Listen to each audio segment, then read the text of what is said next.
Gobierno de Navarra. Nafarroako gobernua.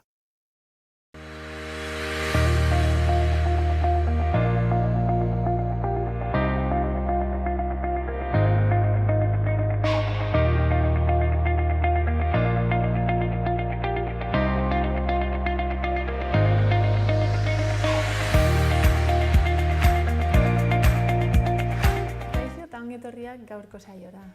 Gaur 3 gonbidatu izango ditugu. Lehenengoa Berrio Beitiko euskara teknikaria den Mario, ondoren euskaltzaleen topaguneko Edurne eta azkenik maiatzaldiari buruz hitz egiteko Juan Carlos. Orain, has gaitezen betiko edukiekin. Gaurko komunikabideen azalak ikusiko ditugu. Diario de Noticiasekin hasiko gara. Titularrak dioenez, COVID-19aren eragina areagotu eginda 75 urtetik gorakoen taldean. Argazkian, oinarrizko arretari babesa erakusteko egindako mobilizazioa ageri da. Gainera, Nafarroak saltoki, ostalaritza eta bileren murrizketak luzatuko dituela jasotzen du Notiziasen gaurko azalak. Horretaz gain, miniserie batek Altsasu kasua telebistara eramango duela azpimarratzen du. Kiroletan, Baikoko 15 pilotariren grebak aurrera jarraitzen duela jakinarazten du, eta futbolean Ruben Garziak 2024 arte jarraituko duela, 10 milioiko klausularekin. Gai aldatuz, kontsumitutako uraren 67%, 5 labore bakarrik ureztatzen dituela nabarmentzen du egunkari honek. Eta Nafarroak gastuaren muga 208 milioi handitu duela ere azpimarratzen du, 4.464 milioira iritsi arte. Bestalde, Tokerok dioena jasotzen du azalean. Hau da, dietak kobratu zituela ezekielako ura debekatzen duen ordenantza zegoenik, berak ordenantza hori sinatu izan arren. Horretaz gain, mugikortasun murriztua duten pertsonentzako bilabesetarako sarbide errazagoa izanen dela aipatzen du. Eta bukatzeko, oposizioak autobusa Amaia kaletik igaro dadin neurriak hartzeko eskatu duela nabarmentzen du. Diario de Navarra ikustera pasako gara. Titularra Nafarroako osasun-etxeak oihalezko maskarak erabiltzea debekatzen hasi direla da. Argazkiaren bidez aldiz, Iruñean eremu urdin gehiago eta laranja gutxiago planteatzen dutela jakinarazten du. Horretaz gain, Nafarroan osasun doikuntza baten ondoren, COVID-agatik 600 biktima baino gehiago izan direla zehaztu dutela nabarmentzen du. Eta Juan Carlos Castillori Azkoiengo alkateari tarte bat eskaintzen zaio. Kiroletan, Ruben Garziaren kontratu hobekuntza aipatzen du. Gai aldatuz, epaileak Gorenak Pablo Iglesias Dina kasuan 3 deliturengatik auzipetzeko eskatu duela azpimarratzen du egunkari honek. Eta amaitzeko, Sánchezek datozen 3 urteetan 800.000 lanpostu sortuko dituela hitzeman duela nabarmentzen du. Gara egunkariarekin jarraituko dugu. Titularra epaileak ez duela atxilotuek zuloarekin izan dezaketen harremana argudiatzen da. Argazkian, Donostiako metroaren aurrekontuaren 170%erainoko gainkostua azpimarratzen du. Horretaz gain, beheruntz doan Euskal Autonomia Erkidegoko PPek Irentsi eta Iturgaitz lehendakari egingo duela jakinarazten du. Baita Azkoienen bakartzeak kutsatuen tasa jaistea lortu duela ere. Kiroletan, penaltietan erori ondoren, Atletikek ez duela kopa finalik jokatuko aipatzen du. Eta Baiko eta pilotarien arteko topaketa adostasunik gabe amaitu dela. Azkenik, La Puebla de la Barkako lan istripuaren berri ematen du. 2 langile hil baitira upategi batean mahats biltegi batera erortzean. Berria ikustera pasako gara. Titularra Moreno epaileak Eizagirre, Arkauz eta Jaio baldintzapean aske utzi dituela da. Argazkiaren bitartez, Jaio, Astiz eta Asiain lehen Euskadi saridunak izan direla nabarmentzen du. Bestalde, La Puebla de la Barkako upategi batean 2 langile hil direla jakinarazten du, biltegi batera erorita. Kirolarloan, Baiko eta enpresako pilotari taldea ez direla ados jarri nabarmentzen du. Gai aldatuz, Hego Euskal Herrian, hezkuntzan 1.300 kontratazio gehiago egingo dituztela azpimarratzen du, baita Nafarroako gobernuak 2021eko aurrekontua 5% handituko duela ere. Horretaz gain, emakume sukaldari beltzei eskaintzen die arreta. Gainera, Greziako egunsenti urrekara alderdia jarduera kriminalagatik zigortu dutela ere jakinarazten du. Eta azkenik, Atletikek penaltietan galdu eta ez dela kopako finalean ariko aipatzen du. Euskal Herria irratia ikusten bukatuko dugu. Albiste nagusia literaturako Euskadi sarietan Inigo Astiz eta Miren Aixiain Nafarrak saritu dituztela da. Horretaz gain, Altsasuko auzia telesail batera eramango dutela jakinarazten du. Eta azkenik, gobernuak Nafarroako euskarari buruzko ikerketetarako 12.000 euro bideratuko dituela nabarmentzen du. Udalerrietako albisteak ikusiko ditugu orain. Uharten, Alaiz kolektiboarekin zaintza eta erantzukidetasun zikloa antolatu dute. Urriaren 20ean, erantzukidetasuna familian solasaldia izanen da arratsaldeko 5etan plazaldean. Eta urriaren 23an, kafe solasaldia, amona zaintzaileak eta horien ondorio fisiko eta emozionalak izenburupean. Bigarren jarduera hau arratsaldeko 6etan izanen da, eta bietarako izen emateak berdintasun zerbitzuaren bidez egin beharko dira. Gainera, egunean bertan ere joateko aukera egongo da edukiera bete arte, eta haurtzaindegi zerbitzua eskainiko da. Bestalde, urriko agendaren barruan gaur 7 neska ausart euskarazko ipuin musikatua egongo da plazaldean arratsaldeko 5:30 4 eta 12 urte bitarteko haurrentzat. Edukiera mugatua izango denez, gonbidapena lehenago jaso behar da kulturetxeko atezaintzan. Agendarekin jarraituz, bihar Que nadie camine por mi mente con los pies sucios proiekzioa egongo da arratsaldeko 7etan kulturetxean. Giza eskubideak estenan 2019 arte estenikoen eta osasun mentalaren arteko topaketaren barne. Proiekzio hau Lloviendo Ranas ikuskizunera hurbiltzeko Nafarroako antzoki sarearen zirkuitoaren doako bitartekaritza jarduera da. Ados Teatroak 2016an jarri zuen martxan giza eskubideak estenan arte estenikoen bidez giza eskubideei buruzko gogoeta egitea helburu duen proiektua. Profesionalen eta bazterketa arriskuan dauden kolektiboen arteko lankidetza erabiltzen du. Fase guztietan, gidoitik hasi eta estenatzeraino berdintasunean oinarritutako parte hartzearen bitartez ikuskizunak sortzen dituzte. Que nadie camine por mi mente con los pies sucios buruko gaitzak dakarren estigmaz ari da. Edukiera mugatua izango da eta gonbidapena jaso beharko da kulturetxeko atezaintzan. Hortaz, hurrengo egunean, larunbatean, Lloviendo Ranas antzerkia egongo da arratsaldeko 7etan kulturetxean. Antzezlan honetan, buruko gaixotasun diagnostikoa duen pertsona bat bere buruaz beste egiteko zorian dago. Flashback gisa, protagonistaren eskutik bidaia bat egingo dugu haren bizitzara. Haren gaixotasunaren prozesua islatuz, haren ukazio, onarpen, beldur, argitasun, umore, errebeldia eta abar ezagutuz. Gaixotasun mentalaren diagnostikoa duten eta ez duten aktoreek osatzen dute taldea. Eta gaixoak baino lehen pertsona direla aldarrikatzen dute. Sarrerek 6 euroko prezioa izango dute. Eta gai aldatuz, bihar izango da azken eguna gaztetxoendako arte estenikoen tailerrean izen emateko. Lehen hezkuntzako 5. eta 6. mailako ikaslei dago zuzendua, eta euskarazko eta gaztelaniazko taldeak egingo dira. Jarduera doakoa izango da, eta izen emateak Nafarroako antzoki sarearen bitartez egin beharko dira. Bestalde, hurrengo ostiralerako Esako ur termaletara gaueko ateraldia antolatu dute, eta izen emateko azken eguna ere bihar izango da Ugazten. Gaueko 9etan abiatuko dira Uhartetik, eta ordubiak aldera izanen da itzulera. Hori bai, Esako urtegiaren egoerak baldintzatu dezake. Prezioak adinaren eta herriaren arabera aldatzen dira, baina online kontsulta daitezke. Eta Uharterekin bukatzeko, urriaren 31an, gau beltza ospatuko da Ugazten arratsaldeko 7etatik aurrera. Eta honetan parte hartu ahal izateko urriaren 11 baino lehenago apuntatu beharra dago. Jarduera musutruk da, baina edukiera mugatua izango du. Iruñearekin amaituko dugu. Pasaden martxotik, SAR Nafarroak ia 3.000 ibilgailu desinfektatu ditu udaltzaingoaren lokaletan egokitutako eremuan. Martxoaz geroztik, Udala eta SAR Nafarroa elkarlanean ari dira COVID-19 aurre egiteko prebentzio estrategiaren barruan. Halaber, SAR Nafarroak kanpoko beste jarduera batzuk ere egiten ditu. Esate baterako, aholkularitza eta kutsaduraz garbitzeko antzeko lerro bat muntatzea Guardia Zibilarentzat, Nafarroan, zein kutsaduraz garbitzeko linea bat muntatzea eta gainbegiratzea Refenan, Nafarroako gobernuarentzat, NBE sanitarioen eskariari erantzuteko sortutako joskintza lantegiaren ardura hartuta.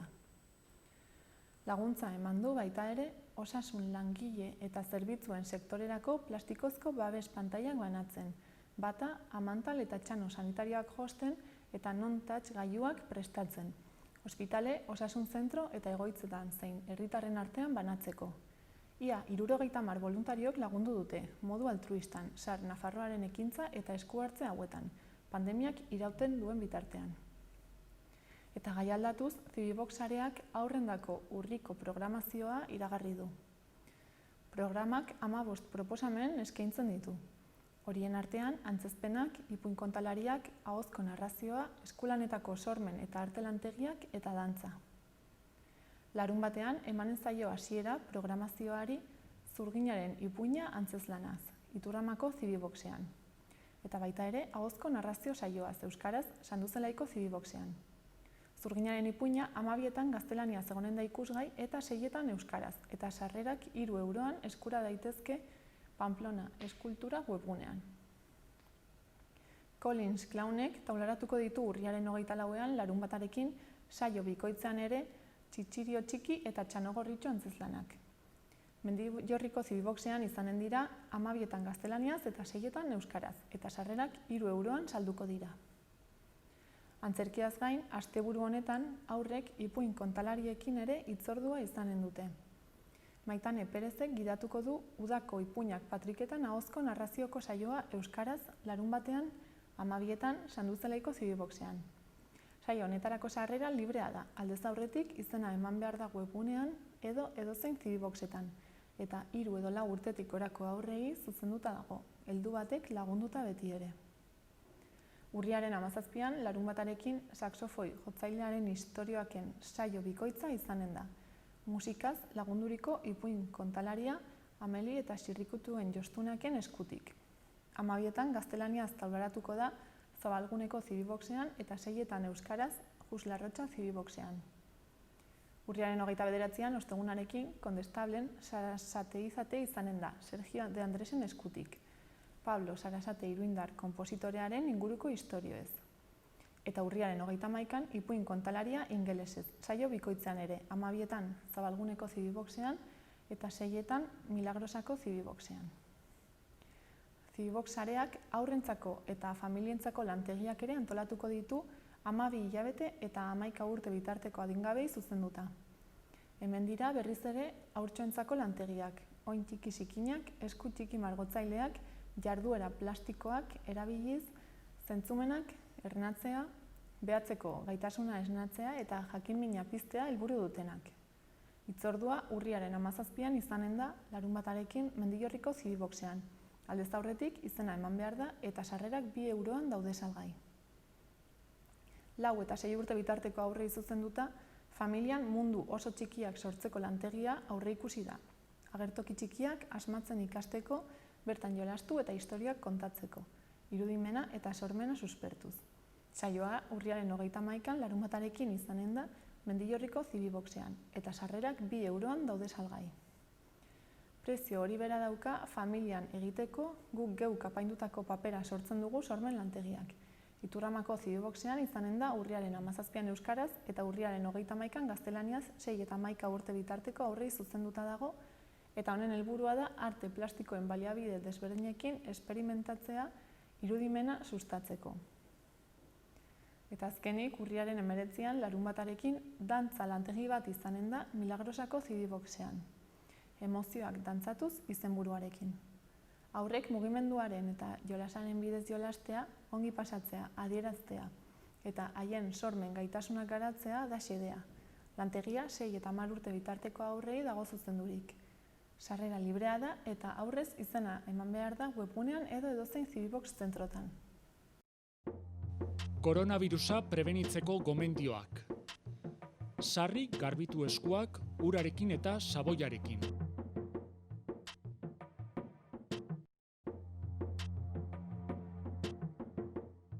Estul edo doministiku egitean, ahoa estali besaurrearekin edo mukizapi batekin. Botatzeko mukizapiak erabili, eta ondoren zakarrontzira bota. Arnas sintomarik baduzu eta infektatutako pertsona batekin kontaktuan egon bazara, etxean geratu eta deitu 112 telefono zenbakira. Beste ez zalantzarik baduzu, deitu 948 290 290 telefono zenbakira.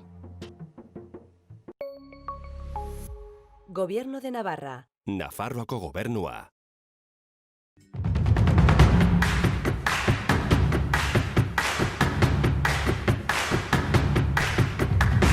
Nafarroako herri eta paisaiak ezagutu nahi dituzu? Bertako bizimodoa nola den ikusi nahi duzu? Hortarako zure programa da Herriz Herri. Zatoz gurekin eta 32 herrietan zehar ibiliko gara, Nafarroa ezagutuz eta deskubrituz. Zatoz!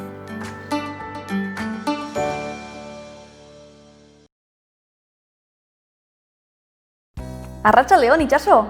Arratsaldeon, bai. Bueno, hemen gaituzu, Nafarroako antzerki eskolan.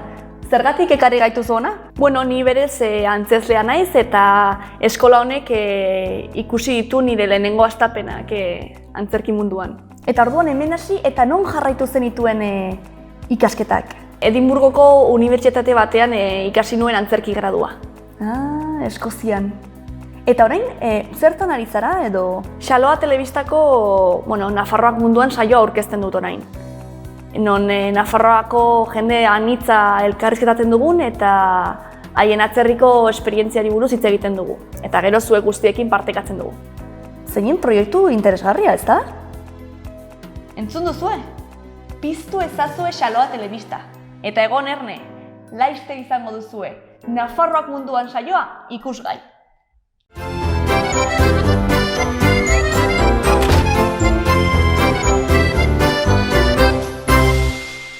Irria, umorea, hausnarketa, konplizitatea, jakin-mina eta beste 1000 gauza partekatuko dizkigute aurten ere gurera, Euskal City saiora etortzera ausartu diren solaskide jatorrek. Gure gonbidatuek binaka elkar ezagutu, taldea osatu eta ederki pasatzeko aukera izango dute sari ederrak irabazteaz gain. Aniztasuna eta euskararen alde, aurten ere Euskal City saioan izango gaituzue ostegunero Xaloa telebistan.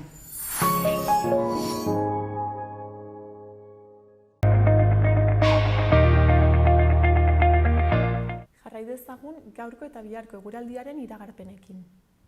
Gaur, tenperaturak gora egingo du eta orokorrean giro eguzkitsua nagusituko da. Goizean, hego-ekialdeko haize leuna ibiliko da eta temperaturaren igoerari lagunduko dio. Horrela, balio altuenak 21-23 gradu ingurukoak izango dira. Goi-hodei dezente izango dugu egunean zehar, baina hala eta guztiz ere, giro argia nagusituko da eta une batzuetan eguzkitsu egongo da. Arratsaldean, ipar-ekialdeko haizea ibiliko da kostaldean eta baliteke gauean Kantauri isurialdean berriro ere lainotzea. Bihar, ostiralean, fronte bat hurbil dugula nabarituko dugu. Goizean, ipar-mendebaldeko haizea nagusituko da eta baliteke ipar isurialdean behe-hodeiak pilatuta geratzea, batez ere kostaldean, non euri langar pixka bat egin dezakeen eta temperatura jaitsiko den. Arratsaldetik aurrera eta batez ere gauean behe-hodeiak nagusituko dira, eta baliteke euria kostaldetik barnealdera zabaltzea. Hegoaldean giro argiagoa izango da eta temperaturan ez da gorabehera handirik izango. Koronavirusa prebenitzeko gomendioak. Sarri garbitu eskuak urarekin eta saboiarekin.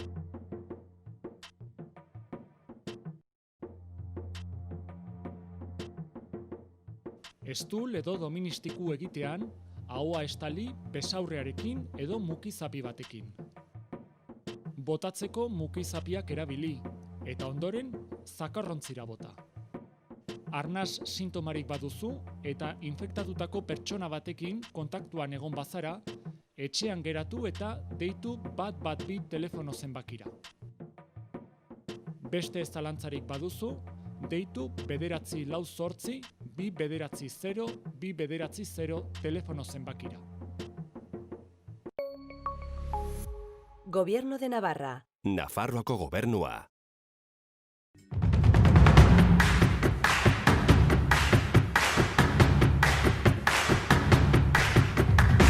Nafarroako herri eta paisaiak ezagutu nahi dituzu? Bertako bizimodoa nola den ikusi nahi duzu?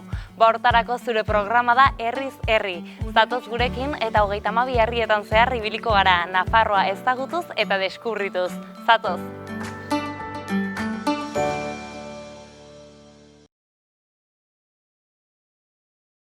Arratsaldeon, Itxaso? Arratsaldeon, bai. Bueno, hemen gaituzu, Nafarroako Antzerki Eskolan.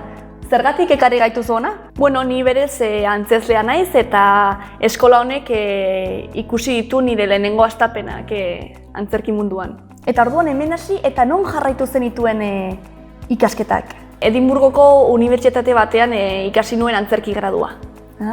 Eskozian.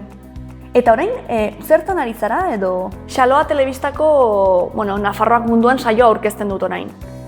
Non Nafarroako jende anitza elkarrizketatzen dugun eta haien atzerriko esperientziari buruz hitz egiten dugu. Eta gero zuek guztiekin partekatzen dugu.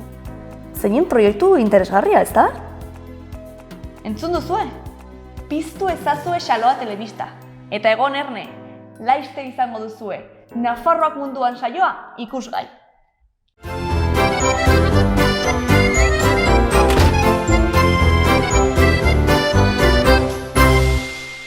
Irria, umorea, hausnarketa, konplizitatea, jakin-mina eta beste 1000 gauza partekatuko dizkigute aurten ere gurera, Euskal City saiora etortzera ausartu diren solaskide jatorrek. Gure gonbidatuek binaka elkar ezagutu, taldea osatu eta ederki pasatzeko aukera izango dute sari ederrak irabazteaz gain. Aniztasuna eta euskararen alde, aurten ere Euskal City saioan izango gaituzue ostegunero Xaloa telebistan. Ikusitzagun gaurko efemerideak. 1888ko urriaren 8an, Ernest Kretschmer, alemaniar psikiatra eta neurologoa jaio zen. Gainera, 1928an, Vitoriano Gandiaga, euskal idazlea jaio zen mendatan. Bestalde, 1965ko urriaren 8an, C.J. Ramone, estatubatuar musikaria eta Ramones taldeko kidea jaio zen. Eta bukatzeko, gaurko egunez 1982an, Juanma Eskorbuto taldearen kidea hil zen.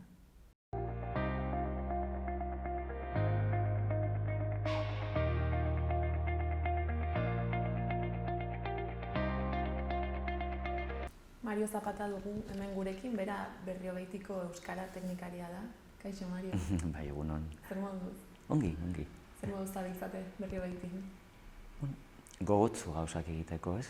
Azken finean, errealitate konplexua da gaur egungoa, baina zaindu beharrekoa eta hartu beharreko neurriak egin batean bizitzarekin behar dugu. Nik uste ja nahiko sufritu dugula konfinatuak egon garen garaian, eta orain nik uste mundu guztia daukala beharra ere gauzak egiteko, zaintza hori guztia, zaintzen bere burua, baina gauzak egiteko gogarekin ere. Eta hor zaudete zuek, euskara ziklo bat antolatzen. Bai, pixkat ideia etorri zitzaigun, gurean normalean ekainaren lehenengo astean antolatzen da euskararen jaia. Hau izango litzateke 12. edizioa. Eta garaia horretan bertan bera giltu zen dena, eta horri ibili ginen bueltaka zer egin aurrerago eskaini, aurrerago egin berriro euskararen eguna eta euskararen egunaren bueltan zerbait. Baina gaur egungo egoera sanitarioarekin egia da ezin dela egin euskara jaia, ohiko euskara jai bat, ez? Arribaskaria eta holako kontzertuak eta jendea hor egoteko gustua dantzatzen eta holakotan. Baina era berean, beharra ikusten genuen, nolabait pixkat euskararen jaiaren helburu nagusitako duguna da euskararen bizibilitatea, euskarari protagonismoa eman, pixkat oihartzun hori lortzea euskararen bueltan, modu batez edo bestez ere egiteko, ez? Eta hortik hain zuzen ere, nolabait ordezkatzeko bere momentuan egin behar genuen eta aurten egin ez dena, pentsatzen gutxienez interesgai izango litzatekeela jarduera kulturaren bueltan igual beste formatu batean daukate, eta hor errazagoa da zaintzea, neurri sanitarioak eta hori bermatzea, baina zerbait egitea, entzuen ere, mantentzeko euskararen jaiaren bueltan lortzen dugun oihartzun eta pixkat proiektzio hori, ez? Eta hortik ideia ziklo bat, ziklo gure sumetasunean, ziklo nahiko indartzu edo potentea. eta hori lortzeko ere, honekin batetik jendeari eskaintzea aukera euskarazko jarduerak egiteko, baina nire susmoa, nire hausnarketa da, azken boladan ere pandemia dela eta euskara hainbat arlotan pixkat baztertuta gelditu dela, orduan beharra dagoela ere euskarazko gauzak eskaintzeko, eta honekin hainbatean ere proiektzio hori lortzeko, jarduerak eskaini, baina ere gure herrietan, gure zendean euskara presente egoteko aste honetan modu nabarmen batean. Eta zein da euskararen egoera berri horitin? Euskararen egoera ez da txarra, zen dute Iruñerriko gainontzeko herrikin alderaturik oso antzekoa da. Gurean igual populazioa konplexua da, zen 10 herri dira, egoera geografikoa distantea da, berez, herri batzuetatik besteetara distantzia handia dago, gero realitate ere demografiko oso desberdina dira, herri batzu oso txiki direlako, herri batzu pixkat populazionaletik zaharkituago daude, eta beste batzu berriz, daukagu Artika berri auzoa, Artika barruan oso berria eta oso gaztea. Orduan, realitate desberdin horiek ere baute bere isla euskararen ikuspuntutik, egoera desberdina daukagu herri batzuetan edo bestetan. Baina, esan dakoa, datuen aldetik antzekoa da, populazioaren uneko 15 inguru euskaldun osoa da, gero hor badaukagu ere uneko 7 inguru ere euskara, nola badakiela euskara, eta hori ere oso antzekoa da inguruko herriekin alderatzen badugu. Eta gero hori errealitatea daukaguna da, gaur egun eskoletan dauden haurrak, kopuru handi batean D-ereduan daudela. D-ereduan eta A-ereduan ere zenbaitzu. Orduan, nola edako kontaktua badute euskararekin, eta gaur egun hartuko banitu matrikulazio datuak, ehuneko 50 gora nola edo alako kontaktua du euskararekin, nola euskara ikasten nahi da, gehiengoa ehuneko 30-aren bueltan edo pasatzo D-ereduan, baina ikusten dugu gure gazte eta aurren artean euskara hedatzen ari dela, eta segurazki etorkizunean datu guztiak nolabaiteko eboluzio positibo izango dutela. Orduan, suposatzen dut, zikloaren programazioa osartzerakoan kontutan izango zenutela ere hain populazio desberdina izatea? Bai, hain zuzen ere planteamendu izan da, antolatu ditugun jarduera hauek publiko desberdinetara zuzentzea. Eta hor planteamendu izan da, batetik hor daukagu aurren esparru zabaldori eta gainera dira nik uste euskarazko jardueretara gehien joaten direnak eta gehien konsumitzen dutenak, eta hori begira antolatu batetik bi saio kalean euskarazko jolas dinamizatuak eta iruditzen zaigulako askotan pasibitatetik kalera eramatea ere oso importantea dela, eta ere gehiago bolada honetan nik uste aurrak eskoletan, eskolaz kanpoko jarduerik gabe, eta hor rutzunea daukatela, eta burutu zaigun politia esan litekeela inzuen ere dinamika horiek kalera eramatea ere, eta jolas dinamizatuen bidez aur kopuru bat mugatua, beti ere azken finean neurriak hartu behar ditugulako, baina aur horiei ematea aukera jolasteko kalean. Eta antolatu dugulako bizaio, bat Artikan eta beste bat Berriogoitin, pixkat ere gure errealitate geografika hori ere entzuteko. Eta bestetik ere, berei begira, Zirika Zirkusen azkenengo ikuskizuna ekarriko dugu.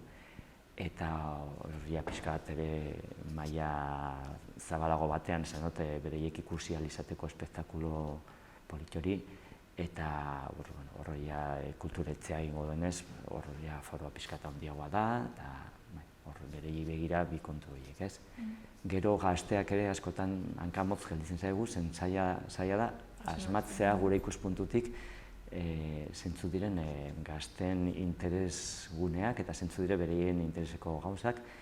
Eta horren bueltan antolatu dugu ikastaro bat, Makala DJ-rekin, prinsipioz ikastaroen helburua da ezagutzea musika egiteko aplikazioak, alegia nolabait bai mobil eta tableten bidez baduelako hainbat aplikazio badutela musika egiteko, nahasteko, edatzeko, eta iruditzen zaigu, gutxienez gazteen ikuspuntutik esan daitekeela zerbait interesgarria, hain zen ere batugu gazte asko interesatu dela mundu horrekin, eta hemen igual ez dauka izan handia, baina Makala DJ bada nolabait mundu horretan pertsona oso ezaguna. Gero horre daukagu ere helduen publikoa, eta horre pixkat gurean orain arte egin gabeko zerbait egin dugu, alegia orain arte gurean ez da inoiz antolatu bertso saio bat, eta gainera apostu handia egin nahi izan dugu kulturetzera eramateko, alegia horri emateko benetan izan beharko duken garrantzia eta hori hartzuna. Bertso saio bat antolatu dugu gure ikuspuntutik pixkat ere Nafarroan ezaguna diren hainbat bertsolaiekin, kanpoko ere Usu Alberdi, daukagu Julio Soto, Usu Alberdi, Erika Lagoma eta Xabier Terreros. Orduan, gure ustez saio erakargarria izan daiteke, bereziki bertso zalei begira, eta gure apostu esan da, handiaz, zen hori inoiz ez da holakorik egin, ez dakigu benetan gure zendeako herritarrek eta ze punturaino interesa dute bertsolaritzarekin edo ez, baina saiakera egin behar da, eta nik uste une honetan zen ere kulturari eman behar zaiola ere bere bultzada, eta bertsolariek ere behar dutela gure plazetan eta gure kulturetzetan aritu, ez? Bizkat denetariko antolatu duzue, deskubrituko duzue, ea bertsozaleak badaudena. Bai, ez hori zute heldu euskaldun kopuru dezente bat badago ere gurean, horro gainera bizkat 30, 45 urte bitarteko euskaldun dezente badugu, ez dakigu bertsozale diren, baina espero dut bai beraiek eta bai gazte batzu ere suporzunter bereik bertsozale direla, eta nola ez ongitorri daude gure zendeatik kanpo saio hori ikustera etorri nahi duen mundu guztia, ez? Nik uste une honetan beharrezkoa dugula ere hori saiatzea eta bereziki kultur munduari hori esandakoa bultzada hori ematea, ez? Eta jarduera guztia hauetarako lehenagotik eman beharko da, ez da, imaginatzen dut aforoa dela eta hala nola da kontu. Bai, jarduera batzuen kasuan aforoa mugatu dugu, eta hor beti badaukagu lotua gaur egun dauden osasun arauekin. Kalean egingo diren aurrentako bi saioi begira aforo mugatuta eta zuzen ere 012 zerbitzuaren bidez izen eman behar da aurretik. Lehenengo saioa heldu den datorren astean izanen da 13ekin, baina izen emateko epea gaur hasten da. Gaur hasiko da 7tik 9 bitartean 012 telefonoan, eta hurrengo saioa 15rekin dugu, eta izen emateko epea izanen da 9tik 14. Gazteentako ikastarei begira ere izen eman behar da aurretik, datekin okerez banago 9tik 15era, saioa berez 16an da, larunbatarekin, orduan hor bakago tarte bat ere 012 telefonaren bidez izen emateko. Eta gero bestetik kulturretzean antolatu diren bi ekitaldi begira, bai bertso saioari begira eta baita Zirika Zirkusen ikuskizunari begira, hor daukagu kulturretzean hartutako neurriak aforo mugatzeko, eta hor hartzen diren neurriekin gaur egungo aforoa mugatuta, baina hor berez dago 100tik gorako eserleku, eta hor zentzu horretan badago aukera ikusteko. Eta erakusketa bat ere egingo duzu, ez? Pixkat gogorarazteko, pixkat kontuan izateko euskararen jai hori. Bai, pixkat esandakoa, ez? Nolabait helburua lotuta dago euskararen jaiak duen helburu horrekin ere, eta polita iruditzen zaigun nolabait gogora ekartzea ere Euskararen jaian urte hauetan guztietan jende asko parte hartu du, zentzorretan ikuste lortu dugula izatea referentziazko jai bat gure zendean, eta hori gogora ekartzeko antolatu izan dugu kulturetzean erakusketatxo bat, bereziki abiapuntua dira jai horien argazkiak, eta horiekin lotutako elementu batzu, bereziki kulturetzetik pasatzen dien pertsonak hor erakusketa areto hori izango dute zabalik, eta segurazki ikusten ditugunean argazkiek eta hori, bai, nik uste mundu guztiari ilusio egingo dio, azken finean kontziente gara aurten ezin da, baina beste urteren batean izanen da, ez? Hala ere zuek hor jarraitu duzue, apustua egiten, eta ikusi beharko da, ez? Zer moduz ateratzen den? Bai, esandakoa saiatu behar da. Saiatu behar da, batetik saiatu behar dugu guk honekin guztiarekin euskara presente egoten egun hauetan gure zendean, zen, pertsona batzuentzat bere eguneroko bizitzan euskara oso presente dago, beste batzuentzat agian ez horren beste, eta elementu hauek nik uste laguntzen dutela lehenengo planoan ere jartzen euskara, ez? Gero etorriko zaigu euskaraldia, gero etorriko dira beste elementu batzu ere lagunduko digutela horretan, ez? Baina udalaren aldetik gutxienez disponibilitate hori dago eta badago espiritu hori euskarari emateko bere tokia, eta hori nik uste aprobetxatu behar dugula, esan zen ere elementu hauekin, ez? Eta gero ere esan duguna, ez? Importantea da azken finean kultur eta jardueretan aritzen diren pertsonek ere behar dutela ere bizi, ez? Eta behar dute, gutxienez ez gure aldetik jarritako neurri, jarri beharreko neurri guztiak hartuta, baina jarraitza eskaintzen kultura, ez? Badaude pertsona batzu, nik uste ikusten dutenean gauzak segurtasunez egiten direla, eta zentzu horretan hartoko neurri guztiekin, behintzat ez dela elementu arriskutsua, azken finean ere jendeak gogoa daukala ere, ez? Alde neinean gauzak egiteko, ez? Ez da beldurrik izan behar, ez? Guztia dago ongi antolatuta, segurtasun neurriak mantenduko dira? Bai, beldurra librea da, esaten da, ez? Eta egia da, ez bakoitzak azken finean bere bizipenetik ikusiko ditu gauza guztiak, ez? Baina instituzioek olako gauzak antolatzen ditugunean, zorrotz jorratzen dugu hori neurriak eta hori guztia, eta alde hortatik zentzu horretan bai aforoekin, bai garbitasun eta bai olako elementu guztiekin bermatzen dugu gaur egun gutxienez dauden neurri guztiak beteko direla, ez? Ezakit ja, bukatzeko, ez? Suposatzen dut jendea animatu nahiko duzula, eta agian esan duzu inoiz ez dela egin halako zerbait zuen baiaren edo, agian orain deskubrituko du norbaitek, ez? Bere zaletasunean.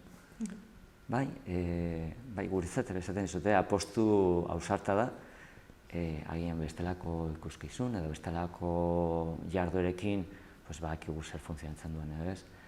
Baina gure ustez bertsolaritza bada agian ez mundu guztiarentzat ez dakit kulturproduktu bat, ez dela normalean euskaldun guztiek ere ez dutela bertsolaritza konsumitzen, baina guk ere animatu nahi dugu eta ezagutzeko eta hainbatean agian gure zendean badago jende agian ez dela inoiz hurbildu bertso saio bat ikustera, ez dakit zerako bere inguruan tokatu eta hori, eta agian honekin animatzen da eta horri esker ezagutzen du ere mundu zoragarria hau, ez?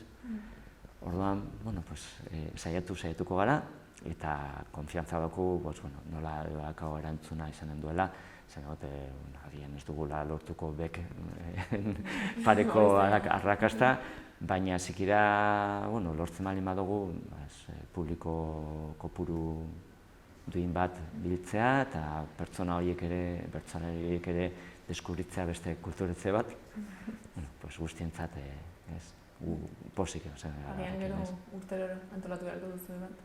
Gauza hona litzateke, zen horrek suposatuko luke azken finean ere gure kultur programazioan beste elementu bat gehitzea, ez? Zen orain arte kultur programazioan zenbait gauza antolatzen dira gaztelaniaz, zenbait gauza euskeraz, orain arte gutxienez helduei begira ekitaldi gutxi antolatu dira euskaraz, kulturetxean, tarteka igual musika edo zerbait, baina ez dela esan oso ohikoa eta funtzionatuko balu, izango litzateke segurazki aitzakia edo hemendik aurrera ja sartzeko gure urteko agendan, ez? Ikusi beharko dugu, ea zer gertatzen. Bai, saiatu egin behar da. Hortan positibo izan behar da, eta nik uste gainera gure herrian badaude jende asko kantuzaleak, eta eskat kultur munduan antolatu izan ditugun alako gauzak, esan dutela euskal kulturarekiko zera hori, eta bertsolaritza izan diteke beste elementu bat hortarako, ez? Eta esan dakoa nik uste, ja astenetan hasiko da izena emate epea, orduan bai eskatuko neke jendeari erne egotea horrekin, alegia datorren astean ekitaldiak hasten badira ere, izena eman behar dela aldez aurretik, eta ez pasatzea hori, esan dakoa, aforoak kontrolatu behar ditugu, eta neurriak hartzeko ezinbestekoa dela horrela egitea. Mila esker, Mario. Mila esker zuei. Eta ea arrakastatxoa izaten den zikloa. Bai, seguru. Ja berez zikloa antolatu izana, honek izango duen oihartzuna ja guretzalia bada zerbait positiboa. Primeran, mila esker. Mila esker zuei. Bai, horrengo arte. Koronavirusa prebenitzeko gomendioak. Sarri garbitu eskuak urarekin eta saboiarekin.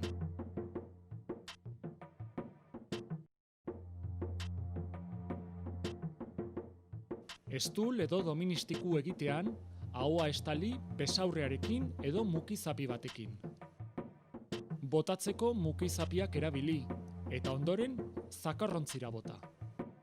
Arnas sintomarik baduzu eta infektatutako pertsona batekin kontaktuan egon bazara, etxean geratu eta deitu 112 telefono zenbakira. Beste ez zalantzarik baduzu, deitu 948 290 290 telefono zenbakira. Gobierno de Navarra. Nafarroako gobernua. Euskaltzalen topagunetik Edurne etorri zaigu, gurekin platora egotera eta mintzakide egitasmoaren inguruan hitz egitera. Kaixo Edurne. Kaixo. Zer moduz? Ongi, oso ongi. Etorri zara pixka bat ez, egitasmo hau azaltzera zertan datzan eta zer da? Bai, mintzakide egitasmoa da, mintza praktika egitasmo bat. Hau da, euskaldun oso bat esan dezakeguna, ez? Euskaraz bere bizitza normalean aritzen den pertsona bat, eta euskara ikasten ari den pertsona bat harremanetan jartzen duen proiektu bat, bai. Zertarako, euskaraz aritu ahal izateko, mintzatzeko, elkarrekin egoteko, eta aisialdi hainbat jarduera egiteko. Zinemara joan, kafe bat hartu edo lako zerbait, bai. Orduan helburua zein da? Euskaraz aritzea. Helburu nagusia euskaraz aritu ahal izatea. Eta horretarako euskaraz ikasten ari den hainbat lagun ez dute aukera hori, ez? Hainbat lagunek ez dute aukera hori. Hasten dira ikasten, euskaltegietan edo bestelako ikastetxe edo zentroetan, eta gero batzutan zailtasunak dituzte norekin hitz egin jarduteko, ez? Eta orduan, programa honen bidez hori ahalbidetu nahi da, zubilan egiten da, ez? Euskaraz dakiten pertsonak, euskara ikasten ari diren pertsonekin elkartzen ditugu, eta beraiek euskaraz aritzeko aukera ematen zaie. Eta euskaraz dakitenek beste modu batez ez dute euskaraz hitz egiteko aukerarik, ala? Euskaraz dakitenek bai, normalean euskaraz dakiten pertsonek badute normalean badituzte espazioak eta badute ingurune bat euskaraz aritzeko, baina euskara ikasten ari diren horiek kasu batzutan bintzat zailtasun handiagoa dituzte. Eta gero ere, olako proiektu baten bidez, jendea berria ezagutzeko aukera ere egoten da. Eta orduan hori ere interesgarria da, eta egia esan, aurten 15. edizioa antolatuta edo egiten ari gara, eta emaitzak oso politak izaten ari dira azken urtetakoak, eta ematen du jendeak behar bat baduela olako proiektuetan parte hartzeko. Orduan, ze baldintza bete behar dira izen emateko? Ze baldintza behar dira? Euskara maila gutxieneko bat izatea, eta euskaraz aritzeko gogoa izatea, ez? Baldintza oinarrizkoak horiek dira. Eskatu egiten zaio jendeari edo pertsonei eskatzen zaie gutxieneko maila bat izatea, hizketalde xume bat baldin bada ere, izan ahal izateko, bai. Eta gero, taldeak nola osatzen dira eta nola erabakitzen da, ez, ze ordutan elkartuko diren, ze egunetan, ze jarduera egin. Hori, haien kabuz egiten den zerbait da, zuek nolabait bideratzen duzu? Bai, jendeak izena ematen du, horretarako gure webunean izena ematen aldu, edo bestela, Euskara Elkarteetan ere bai bideratzen da, baina, garrantzitsua da ere bai, webunearen bidez egitea, hor fitxa bat betetzen delako, eta hor izenak, abizenak eta oinarrizko datu batzuk emateaz gain, hor oso garrantzitsua da izena ematen duen pertsonak jartzea, zein ordutan aukera duen ekimen hau aurrera egiteko. Eta, agertzen dira asteko egun guztiak, asteburuak barne, eta ordutegi guztia. Orduan, interesgarria da, hor garrantzitsua da, jendeak jar ditzala ordu guztiak. Horrek ahalbidetzen digulako guri gero taldeak osatzea. Orduan, lehenbiziko hitzordu bat guk lotzen dugu haiekin, eta azalpenak ematen zaizkie nola funtzionatzen duen nolako talde batek eta gero ja beraien artean funtzionatzen dute eta erabakitzen dute non egin hitzordua. Normalean joera da toki berdin batean elkartzea, eta horrela guk ere funtzionamendu horren berri daukagu eta jarraipen gutxieneko bat egiten dugu. Eta orduan gero, talde bakoitzak erabakitzen du ze jarduera egiten dituen, lehen aipatu duzun adibidez zinemarena. Bai, hori da, bai. Baina lehenbiziko hitzordu horretan guk esaten diegu, markatzen dugu toki bat eta esaten diegu zen tokitan, hasierako momentutan eurek ez dute elkar ezagutzen. Gero gertatzen da ere bai, agian izena ematen dute bidez berdinetatik eta gero elkartzen dira eta lagunak dira edo elkar ezagutzen dute. Orduan, lehenbiziko hitzordu horretan azaltzen zaizkie nola funtzionatzen dute nolako taldek eta gero ja beraiek erabakitzen dute. Eta momentu honetan bizi dugun osasun egoera berezia dela eta aldaketaren bat edo neurri berezien bat hartu behar izan duzu? Bai, jakina, bai. Oinarrizko neurriak hartu behar dira, gela erabiltzea eta musukoa ere erabiltzea, distantziena ere bai, eta hori ere azpimarratzen zaie, guztion hobe beharrez eta guztion osasuna zaintza aldera, bai. Eta adibidez, taldeak zenbat pertsonek osatzen dute? Aurten nolabait murriztu behar izan duzu? Hori da, hori da, bai. Aurten 5 lagunek edo osatuko dituzte taldeak. Eta adibidez, iaz zenbateko taldeak izaten ziren? Gehiagokoak, batzutan agian 7-8 taldekoak eta hori dana, egia da ere bai, talde oso handiak izatea agian ez dela komenigarria, hizketaldia edo pixka baten guztiok parte hartzeko aukera izan dezaten, baina momentu honetan, osasun egoera dela eta pandemia dela eta horrela aritzen dira. Nik uste dut jendeak ohitzen hasia gara, naiz eta egoera ez den txamurra, inoren dako. Barneratuta ditugu zenbait gauza. Ari gara bentsat, bai. Adibidez, beste urtetako jendearen esperientziak nolakoak izan dira? Jasotzen dugun erantzuna oso ona da jendearen partiketekan eta azkenean pentsa Euskara ikasten ari den pertsona horrek praktikatu nahi izaten du, eta batzutan ez baldin badu ingurune bat euskaraz aritzeko, eskertzen du horlako bat. Eta gero nik uste dut ere, esperientzia oso politak sortzen direla, ez? Kuadrilak sortzen dira, kuadrila asko sortu dira, horlako esperientzietatik, eta gero, lankidearekin komentatzen atzo, esaten zian, eskontzaren bat ere sortu da, bikoteak ere sortu izan dira, bai. Orduan esperientzia politak dira, jendearen gu jasotzen dugun erantzuna bentsat oso ona da. Oso ona. Zela bakarrik euskara ez gero ere partaideen artean. Hori da. Euskara da batzen gaituena edo batzen dituena, euskarak batzen ditu, baina gero horrek ematen du harreman politak sortzea, elkarrekin esperientzia berriak abiatzea, eta bai, esperientziak oso politak dira. Eta badago jendea agian errepikatzen duen urtetik urtera, ala da behin Bai, baderi talde batzuk urtero elkarrekin aritzen direnak, eta badago ere hainbat lagun talde bat baino gehiagotan aritzen dena. Normalean izaten dira agian, erretreta hartu duten pertsonak edo, baina, denetik dago jende gaztea ere badago, eta gainera, dei berezia egin nahiko genieke gazteei, ez? Animatu daitezela parte hartzera, eta proiektu honetan euskaraz aritzera, eta lagun berriak egitera, eta aberasgarria da. Badago agian perfilen bat gehiago animatzen dena? Bataz besteko adina 40 urte ingurukoa izaten da, baina gero adin guztietako pertsona daude. Eta interesgarrian ikuste dut hori ere badela, ez? Adin ezberdintako pertsonak elkarrekin aritzea, eta normalean taldeak eta adinen arabera ere sortzen dira. Eta ordutegiaren arabera, ordutegiak asko markatzen du, elkartzeko joera hori. Baina nik uste dut interesgarria dela, azkenean denok ikasten aldugu besteen partetikan, eta nik uste dut adineko pertsona bat eta gazte bat elkartzea oso berazgarri izaten aldela, ez? Eta, lehen aipatu dugu egoera dela eta ez, taldeak murriztuagoak izango direla eta zenbait neurri hartu behar direla, eta adibidez, nolabait, online egiteko aukera jarri duzu orain? Bai, begira. Itxialdearekin batera sortu zen olako egoera bat guztiontzat, nik uste dut gizarte mailan oro har, eta bai, erabaki zen taldeak online egitea. Gehienak ez ziren gehienak izan, baina batzuk bai ausartu ziren, hor, nik uste dut prozeso bat izan dela guztiontzako, ikastea nola erabiltzen diren tresna berri horiek, bideodeiak nola egin, baina batzuk ausartu ziren eta oso ongi. Eta aukera hori ere eskainiko da orain, ze momentu honetan egoera ez egonkorra da, eta ez dakigu noiz arte karrikara atera izango garen, eta hori dana, orduan, badazpada ere aukera hori dago. Eta nik uste dut pertsona batzuentako interesgarria izaten alda, agian gazte jendearenako izaten alda bide bat errazagoa, edo... Orduan, hori izena ematerako orduan...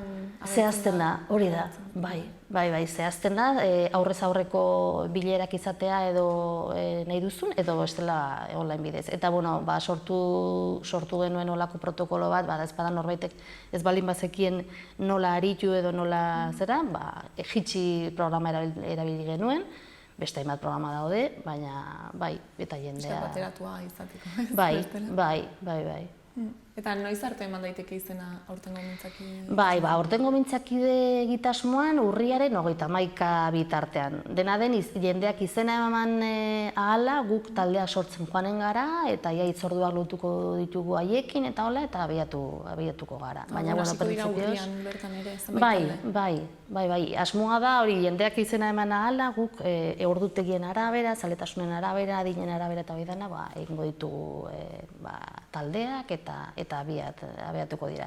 Bai, zen nik uste aurreko urteetan lehenago aritu direla, baina, egoera honek baldintzatu gaitu denok, eta... Eta zer irauten du ikasturte osoan zehar? Bai, hori da. Normalean ekaina bitarte egoten dira, eta urtarrilean ere egiten da beste deialdi bat, jendeak izena ematekota, baina printzipioz, ikasturte osorako egiten diren taldeak izaten dira. Mantentzen dira, eta gero urtarrilean handitzen dira, urtarrilekoekin beste batzuk? Ez, normalean jarraipena izaten da. Urtarrilean egiten da bigarren deialdi bat, badazpada norbaitek ez baldin badu izena eman edo gogoa baldin badu, bizkaten kuku bat izaten da, jendeari oroitarazteko proiektua martxan dela eta parte hartzen aldela. Ze, taldeak, momentu horretan, garai batean irekiagoak ziren, esan nahi dute, pandemia baino lehen irekiagoak ziren eta jendea sartzen altzen edo batek baje ematen baldin bazuen, baina momentu honetan egonkorragoak izango dira, ez? Baina, beti ere badago aukera urtarriletik aurrera ere izena emateko eta aritzeko, bai. Eta momentuz nola doa, jendea animatzen ari da? Hasi dira, bai, izena ematen batzuk, bai, eta esaten dizuana, dagoeneko batzuk deitu digute esateko, haizu, ni 4 taldetan aritu nahi dut, denbora librea duen jendea da, eta azkenean aukera polita da, ez? Jende berria ezagutzeko, aisialdi proiektu ezberdinetan aritzeko, eta euskaraz, eta benetan talde polita sortzen direla, eta orduan dagoeneko batzuk izena ematen hasi dira, bai. Orduan ez dirudi ez, egoera honek pixkat baldintzatuko duenik jendea ausartzea ontara? Nik uste dut batzuengan akaso bai eragingo duela, baina segurtasun neurri guztiak hartuko ditugu. Orduan nik uste dut saiatu behar dugula behintzat ilusio hori mantentzen, ez? Eta pentsatzen euskaraz bizi nahi baldin badugu olako urratsak ematea polita dela eta interesgarria dela, eta gu adi gaude eta edozein egoera dela eta protokolo bat egin dugu, segurtasun neurri horiek arira, norbaitek koronabirusa harrapatzen baldin badu urratsen eman behar diren, eta nahi dut alde hortatik lasaitasuna transmititu nahiko genuke, ez? Eta nor animatuko zenuke izen ematera egitasmo honetan? Jende guztia, euskaraz bizi nahi duen jende guztia, eta bereziki akaso gazteak, ez da? Batzutan agian gazteak beste proiektu batzu dituzte, esan bestelako dinamika batzutan ere sartuta daude, ikasten ari dira, kasu batzutan ere agian lanean ere bai, Baina, bueno, nik deialdi egingo nieke, parte hartzera, probatu dezatela, eta online ere aukera egiteko aukera badago, eta gero, nik uste dut adin ezberdinetako jendea ezagutzeko parada hori politia dela, eta agian ez dela askotan ematen, ez? Herrietan bai, ez? Nik uste dut herrietan bai ematen aldela adin ezberdinetako pertsonak egoteko parada, baina hirietan agian gehiago, ez? Joaten gara saldoka gure adineko pertsonekin, ez? Bueno, pues hau aukera polita da, ez? Etor daitezen, izena eman dezaten, probatu dezaten, eta gozatu ordu bat, dezaten. ez? Esan duzu, Hori da, bai, ez da, nik uste dut ez dela gehiegi, ez? Ordu bete eta aritzea, hori da konpromisoa, eta bai eskatzen zaiola jendeari izena eman ezkero, eta taldea sortu ezkero, bueno, nola baiteko formaltasuna, bai, batez ere, bueno, arekiko eta besteekiko, ez? Bai.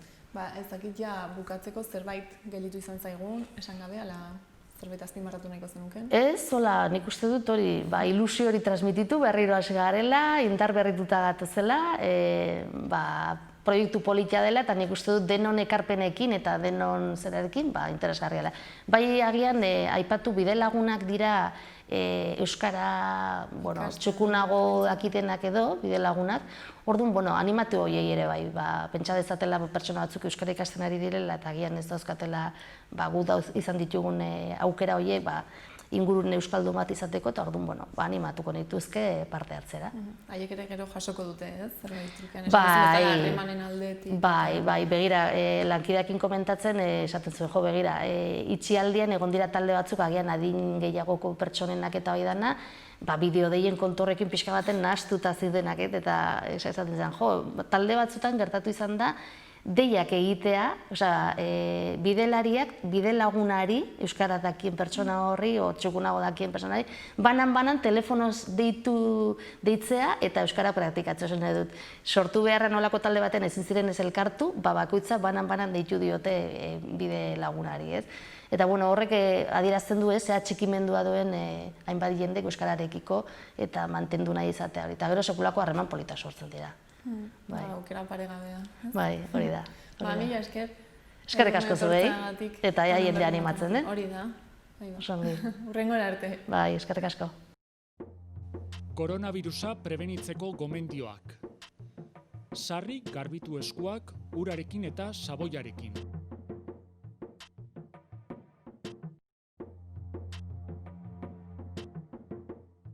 Estul edo doministiku egitean, ahoa estali besaurrearekin edo mukizapi batekin. Botatzeko mukizapiak erabili, eta ondoren zakarrontzira bota.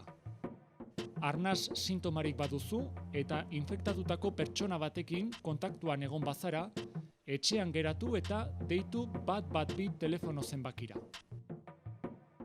Beste ez zalantzarik baduzu, deitu 948 290 290 telefono zenbakira. Gobierno de Navarra. Nafarroako gobernua. Juan Carlos López etorri da orain platora, maiatzaldiari buruz hitz egitera. Kaixo, Juan Carlos. Kaixo, zer moduz? Ongi, eta zu? Ongi, mila esker gonbidatzeagatik. Zuri, etortzeagatik, badakizu. Gaur arratsaldean maiatzaldia egingo duzu Iruñean. Bai, urtero bezala, ja badira 5. edo 6. edizioa, galdu dut ere ja zenbaketa. Urtero bezala egiten dugu bai Iruñean eta bai Baionan ere, gure Jumelax berezia. Hori nahiko hasiera batean nahiko ofiziala izan behar zena, hori Iruña Baiona birazkatze hori, azkenean ofizialki ez da egin, baina guk literaturaren bidetik egin dugu hori nolabait lotura hori. Eta aurten egoera dela eta data aldatu behar izan duzu, Bai, gure ekimenaren izenburua edo izena da Maiatzaldia. Maiatzaldia da, bereziki Maiatz aldizkariaren ekimen bat delako, Maiatz elkartearen ekimen bat delako, baina maiatzean egiten zelako. Eta hain zuzen ere urrian gaude. Baina, salbuespen bat. Salbuespena COVID-a dela eta gainera pozik egon behar dugu, egiteko aukera daukagu, gauzak gauden bezala eta kontuan harturik egiten dugula Baionan eta Iruñan, gerta daiteke gauzak oso oker jarri izan balira, itxita izatea muga. Orduan, ematen du gauzak hemen Iruñan behintzat ez daudela oso ongi, baina ospitalak ez daudela beteta eta ez dagoela kolapsorik, eta orduan egin daitekela. Eta gero, Baionan gauzak gutxi gora bera hemen bezala daude, nik uste dut pixka bat hobeto, eta behintzat estatuko agintariek, bai Frantziakoek eta Espainiarrek ez dute muga itxi. Eta espero dut ez dutela itxiko. Orduan, egin ahal izan dugu, egin behar genuena, maiatzen egin behar genuena, urrian. Orduan, programa berez ez duzue aldatu? Ez. Aldaketa txiki bat, zegoen igual pertsona bat maiatzean altzuena eta orain ez, baina printzipioz oso gauza txikiak izan dira. Dena prestatuta genukan, hilabete batean egin beharrean bestean. Eta jendea pozik, egia esan, frustrazio puntu bat ere izan genuen pandemiarekin eta konfinamentuarekin, jendeak behar zuen, nahi zuen jendearekin egon. Ikusi dugu, nik uste dut egun hauetan, ze garrantzitsua den jendearekin egotea.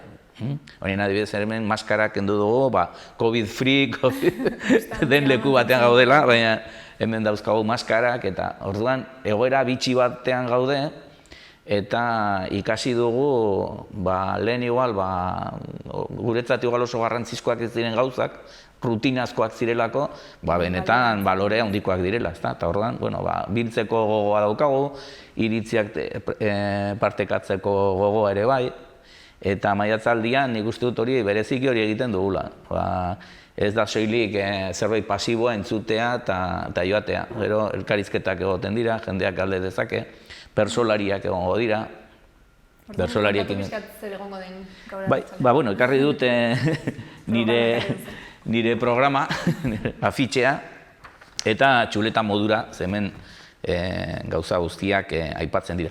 Laguntzaileak ere garrantzia handikoak dira, maiatz da iparraldeko elkarte bat, aldizkari baten izena, maiatz, aldizkari literarioa. Hemen poesia, enseiua, antzeslanak, idazten dira, pastoralak, denetarik.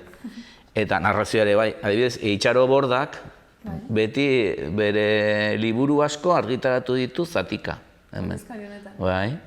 Eta Itxaro Borda izan zen Maiatz aldizkariaren sortzaileetariko bat.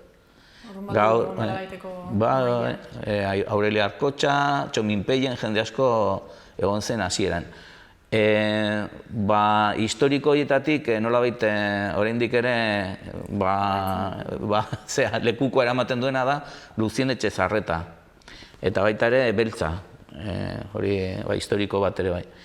Eta hasierakoetan egon zen sortzaileen artean Agustin Zamora. Gaur egun Agustin Zamora da beste elkarte bateko burua, Hatxa elkartearen burua. Poesia gehien bat lan egiten da elkarte horretan, baina horretaz gainera beste gauza artistikoak, beste adierazpen artistikoak, igual argazkilaritza eta poesiarekin lotuta, uztartuta poesia eta argazkia, baina esan nahi dut argazkilaritza da azken batean. Eta baita ere, igual margoak jartzen dituztenean edo irudiak, normalean ere igual etortzen da beste ulerkariren bat, zerbait japenin antzeko bat edo egitera, baina esan nahi dut oso ikuspegi bitxia da, hegoaldetik ikusita, iparraldekoek nola ikusten duten literatura. Zabalagoa da. Ikusentzunezkoak hemen bezala, baina euskarriak dira klasikoak. Irudi batzuk, kuadro batzuk edo argazkiak eta hitza.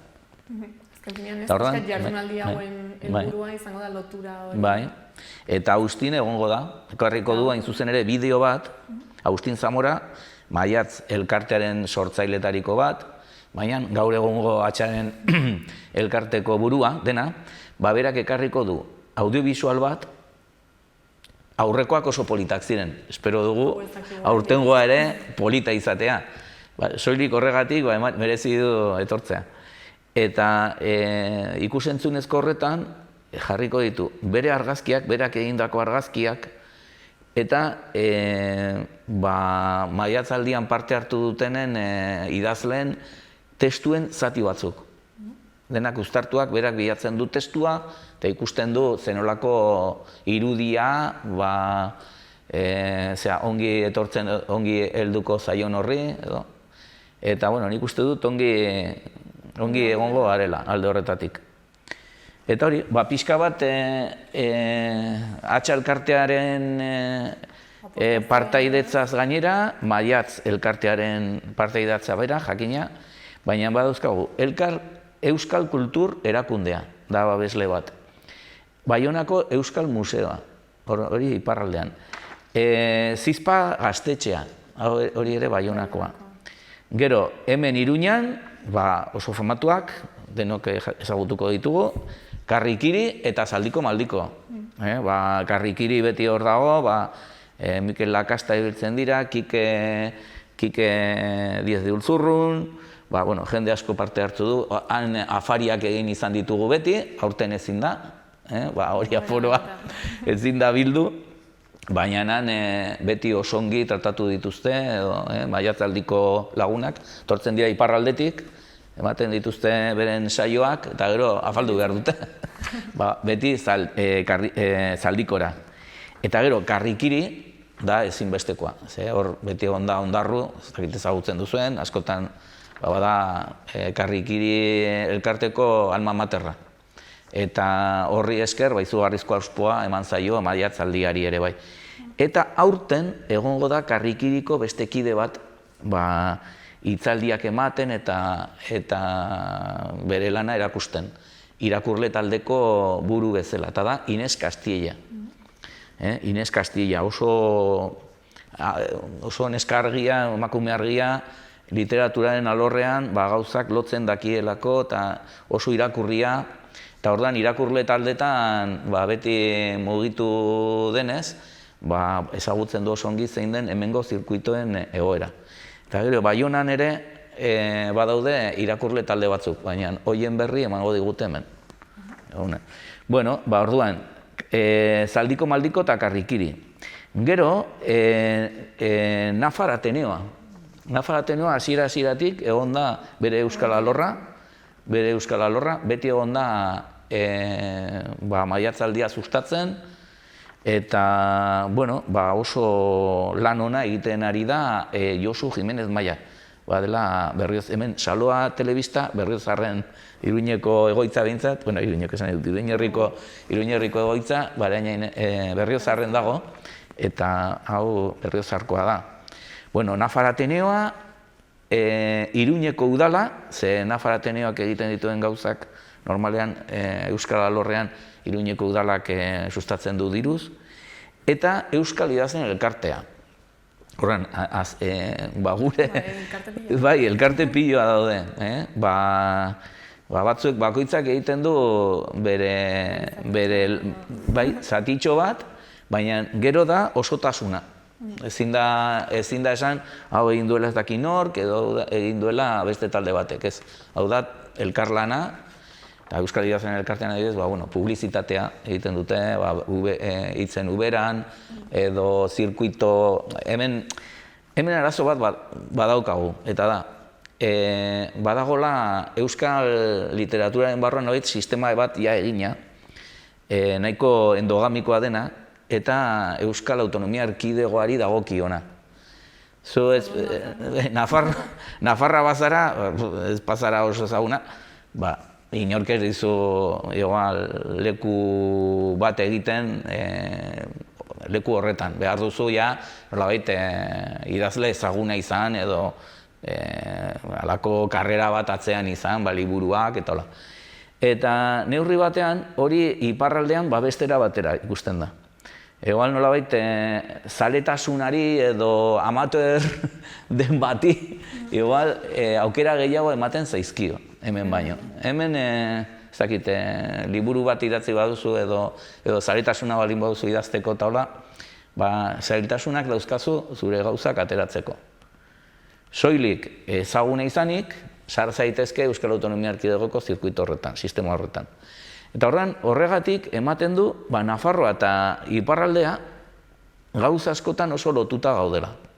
Eta kontuan harturik, denbora batean deno ginela bat, Nafarroa, eta oraindik ere, haiek Baionatik hegoaldera etortzean, jaten baldin badira Hendaiatik edo, hartzen dute Bidasoa, eta Donostira jo beharrean, ematen du, ibaitik gora jaten baldin bazara, agertzen zarela Oronoz Mugairen edo, eta Belate eta Iruñera. Orduan, haiek badute lotura hori, eta gainera Baiona eta Iruña badaude meridiano berean. Bai?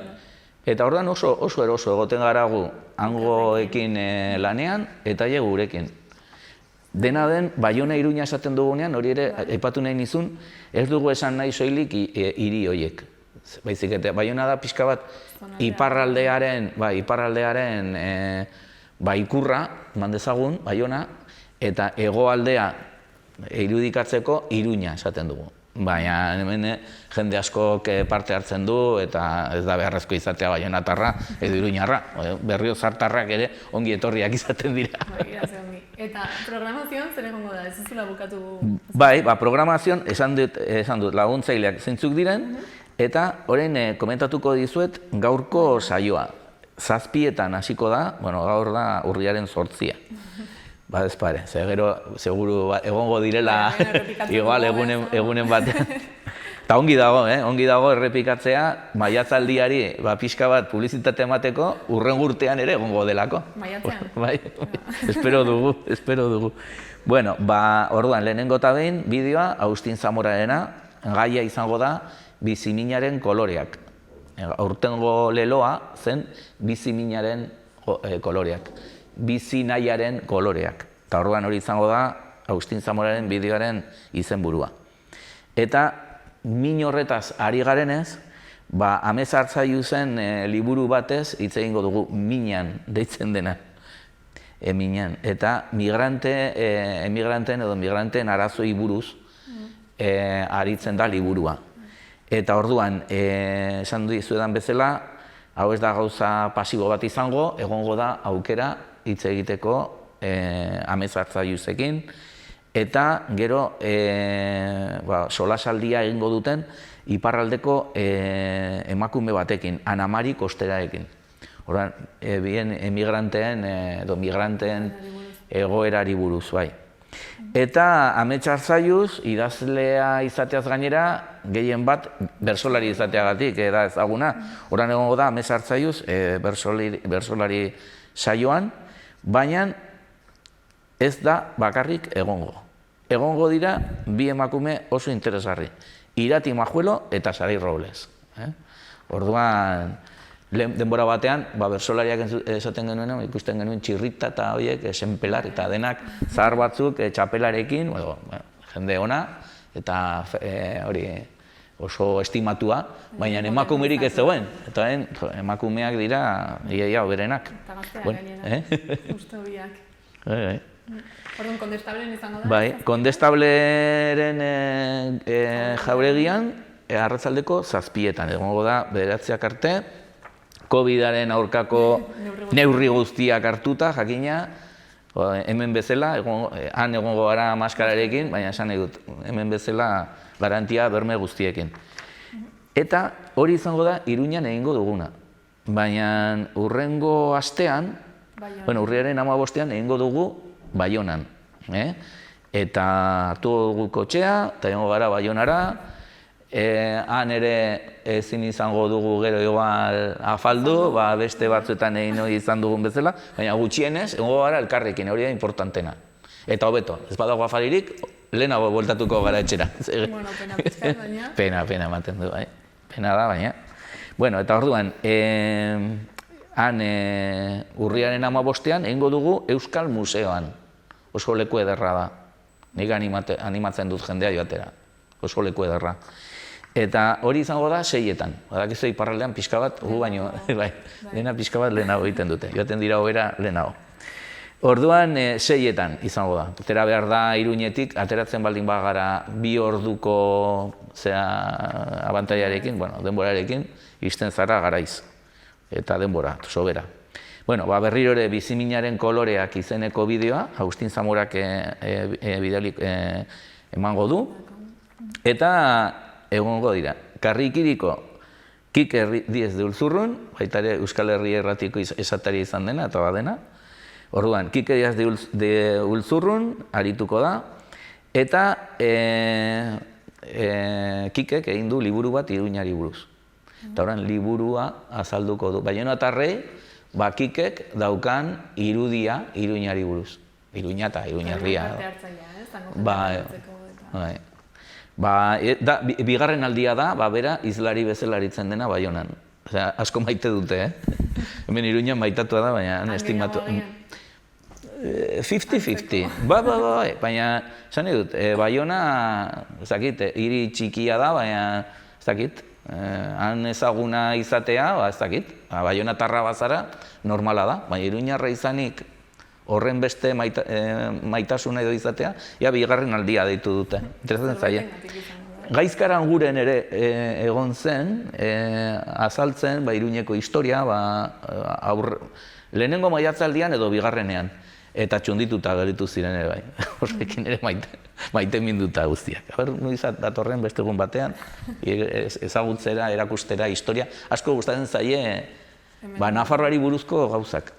Erresumari buruzkoak eta hori. Eta egon da, Navarraldek antolatutako ekitaldi bat, loraldia, deitzen dena. Eta baita nik uste dut loraldia egin behar zutela maiatzean. Eta loratu da orain. Orduan, Kike Diez de Ulzurrun, Iruñari buruz egin duen liburuari buruz hitz egiten, eta gero, irakurle taldei buruz hitz egiten, Nafarroako egoerari buruz, aipatu dizuedan emakumea, Inés Castilla Imaz. Inés Castilla, esan dizuedan bezala, da horretan berezilaria, eta baita ere, merezi du Baionara joatea, berantzuteko. Hemendik ibiltzen den arren, baina, hain interesgarri izango da, ze seguru, beste leku batera eten zarenean gauza bat azaltzera, hemen igual gauza asko ematen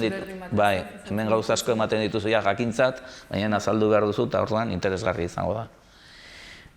Eta gainera, bideo bat ere proiektatzeko asmoa du, hori irakurleen taldei buruz, bi bideo.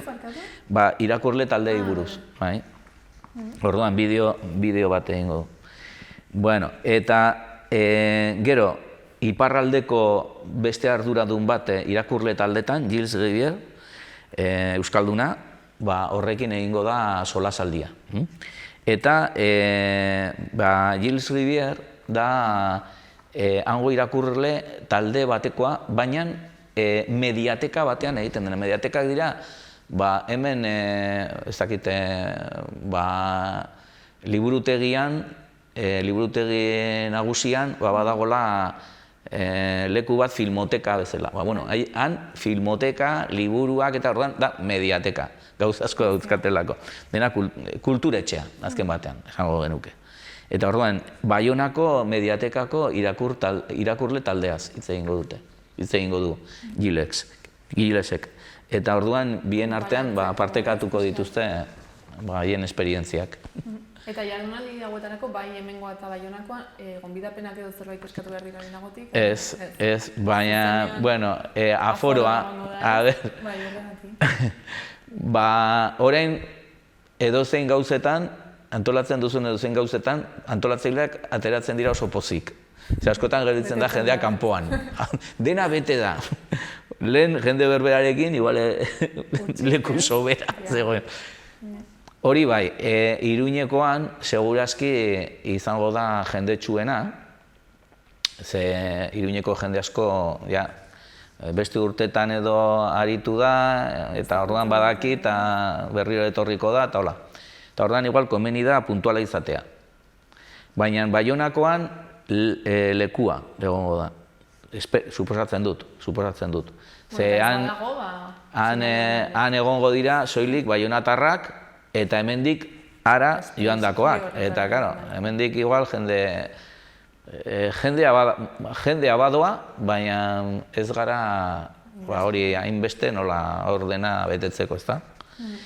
Eta bai, bueno, jakina, doainik, gonbidapenik gabe, denak daudelako, denak zaudetelako gonbidatuta, eta nik uste dut badela aukera polit bat literaturarekin bat egiteko. Literatura ez da beste munduko gauza, edo ez dakit aukeratu batzuen edo zoro batzuen kontu bat, oso gauza normala, eta gainera, gaur egun estresarekin, bueno, COVID-arekin, konfinamentuan sortu dira idazle asko.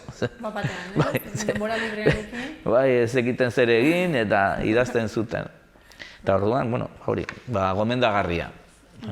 Orduan, animatu dadila ez, jendea gerturatzera. Hori da nire aholkua.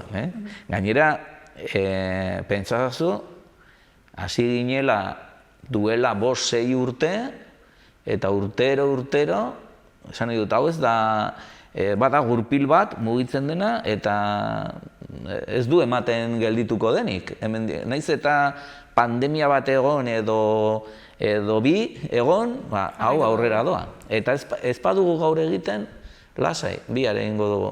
Hori ere, ikasi dugu egoerari moldatzen ere bai, egokitzen. Hasiera batean, frustrazioa sentitu genuen hori bai. Ze ikusten duzu, zerbait ilusioz prestatzen ari zarela eta ezin dela aurrera eraman. Eta ematen du gainera mundua bukatu dela. Konfinamenduaren egun horietan, hor zaude, nolabait geldiarazita bezala. Ezin duzu ezer egin, baina hori ikusiko baizu. Bueno, ezin da egun horretan egin daiteke beste egun batean. Eta bizitza ez da bukatu. Eta gainera igual behar genuen denbora bat, geldialdi bat izateko eta pentsatzeko benetan zer den importantena. Horien familia, gustatzen zaigu senideekin egotea, aiton amonekin, aitatxe amatxirekin, egon nahi dugu gure lagunekin, denaren kontuan diz egin behar da, tentuz. Botilla hartzen baldin bada, hartu, baina botilloia ez. Orduan aurren urtean maiatzean egiten den berriz, ez? Bai, saiat. Agian izenburu aldatu beharko diozuela izena. Urrialdia. Urrialdia da oso positiboa, ez da?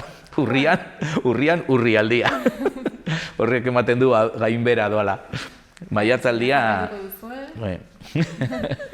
Ez dakit ja bukatzeko, zerbait gelditu izan zaigun esateko, besterik gabe ez, jendea animatu dadila. Bai, bueno, hori, animatzea ere, igual, publizitate pixka bat egingo dut.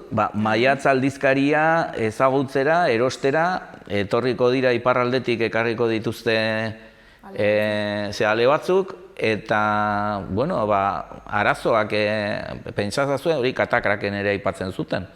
Pandemiaren egunetan eta hola, liburu asko zeuden ateratzear edo publikatzeko zorian, eta gauz asko gelditu dira, liburu dendak eta horiek, nola ibili diren, gauzak ezin salduz, liburu gileek ere jan behar dute, eta maiatz aldizkaria da gaur egun, nik uste dut, Euskal Herrian daukagun aldizkari literariorik zaharrena.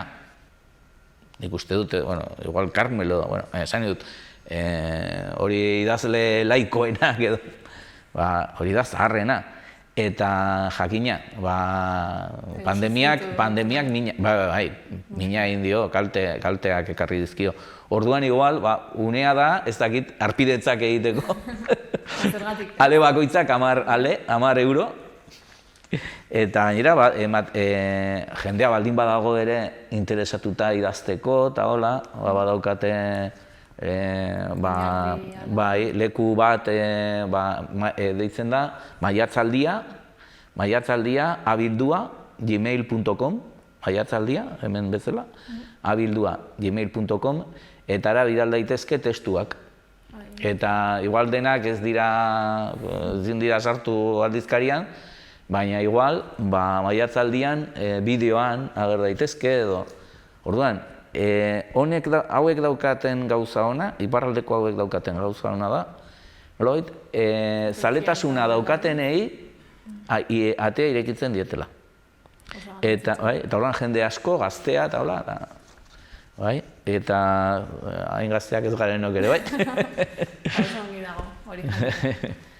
Mila esker, etortzen gatik, honen berri... Mila esker zuei, benetan, ze nik uste dut telebistak, irratiak, eta nolabait komunikazio medioek badutela izugarrizko garrantzia existitzen dena ikustarazteko. Eta ez bada ikustarazten ematen du ez dela existitzen. Nik pensatzen dut, ergo banaiz edo existitzen dut, pienso luego existo. Pensatzen dut eta orduan banaiz. Askotan, pensatzen duzu, ez pazara, telebistan ez pazara agertzen. Orduan, mila esker. Orduan maiatzaldia existitzen da eta gaur izango da Iruñean. Izena duen orok, badu izana. Mila esker. Eta hurrengora arte. Mila esker.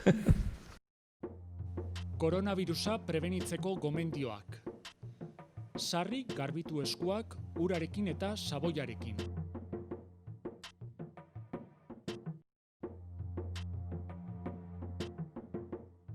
Estul edo doministiku egitean, ahoa estali besaurrearekin edo mukizapi batekin. Botatzeko mukizapiak erabili, eta ondoren zakarrontzira bota. Arnas sintomarik baduzu eta infektatutako pertsona batekin kontaktuan egon bazara, etxean geratu eta deitu 112 telefono zenbakira. Beste ez zalantzarik baduzu, deitu 948 290 290 telefono zenbakira. Gobierno de Navarra. Nafarroako gobernua.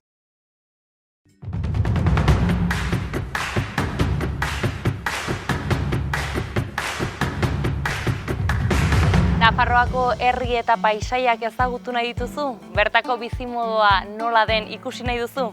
Hortarako zure programa da Herriz Herri. Zatoz gurekin eta 32 herrietan zehar ibiliko gara, Nafarroa ezagutuz eta deskubrituz. Zatoz!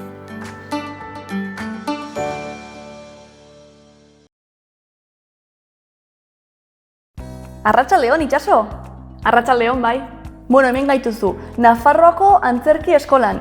Zergatik ekarri gaituzu ona? Bueno, ni berez antzezlea naiz eta eskola honek ikusi ditu nire lehenengo hastapenak antzerki munduan. Eta orduan hemen hasi eta non jarraitu zenituen ikasketak? Edinburgoko unibertsitate batean ikasi nuen antzerki gradua. Eskozian.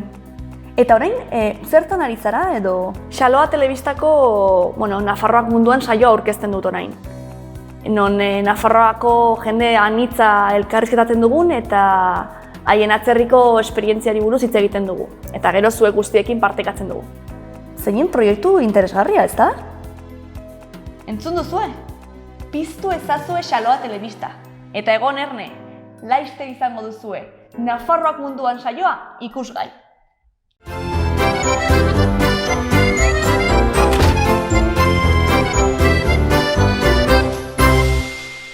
Irria, umorea, hausnarketa, konplizitatea, jakin-mina eta beste 1000 gauza partekatuko dizkigute aurten ere gurera, Euskal City saiora etortzera ausartu diren solaskide jatorrek. Gure gonbidatuek binaka elkar ezagutu, taldea osatu eta ederki pasatzeko aukera izango dute sari ederrak irabazteaz gain. Aniztasuna eta euskararen alde, aurten ere Euskal City saioan izango gaituzue ostegunero Xaloa telebistan. Pasa gaitezen aste hontako agenda errepasatzera.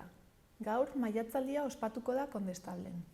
Maiatz aldizkariaren jardunaldi literario hau 7-etatik 9 izanen da, eta bertan Agustin Zamoranen Biziminaren koloreak bideoa proiektatuko da. Amets Arzaiusek Minan liburua aurkeztuko du. Ondoren, migranteen arazoen inguruko solasaldia egongo da, eta azkenik Amets Arzaius, Irati Majuelo eta Sarai Robles bertsolariak arituko dira. Gaur ere, 7 neska ausart euskarazko ipuin musikatua egongo da Uharteko plazaldean arratsaldeko 5:30 4 eta 12 urte bitarteko haurrentzat. Edukiera mugatua izango denez, gonbidapena lehenago jaso behar da kultur etxeko atezaintzan. Bihar, 8etan, La Pamplonesaren kontzertu egonen da Gaiarren 4 euroko sarrerarekin. Bertan, musika eta hitza nahasiko dira, La Pamplonesarekin batera 5 nafar poeta izanen baitira. Gainera, ostiral eta larunbatean Iruñarrok gauak egingo dira. Ostiralean, koma taldea arituko da 9etan Navarrarenan, eta sarrerek 23 euro balio dute. Eta larunbatean, Eldrogas arituko da 8:30, eta kasu honetan sarrerek 25 euroko prezioa dute. Larunbatean ere, Maitane Perez ipuin kontalariak udako ipuinak patriketan ahozko narrazioko saioa eskainiko du euskaraz goizeko 12etan Sanduzelaiko zibiboxean. Saio honetarako sarrera librea da, aldez aurretik izena eman behar da webgunean edo edozein zibiboxetan, eta 3 edo 4 urtetik gorako aurrei zuzenduta dago, heldu batek lagunduta. Larunbatarekin jarraituz, Zurginaren ipuina antzezlana egongo da Iturramako zibiboxean arratsaldeko 6etan, eta sarrerak 3 euroan eskuratu daitezke Iruñeko udalaren webgunean. Egun eta ordu berean, larunbatean arratsaldeko 6etan, Berriozargo entzunaretoan aurrentzako etxerik txipien euskarazko antzerkia egongo da 3 euroko sarrerarekin. Eta larunbatarekin bukatzeko, Kukai dantza taldeak ikuskizuna eskainiko du Nafarroako Unibertsitateko Museoan 7:30 eta 16 euroko sarreraren truk.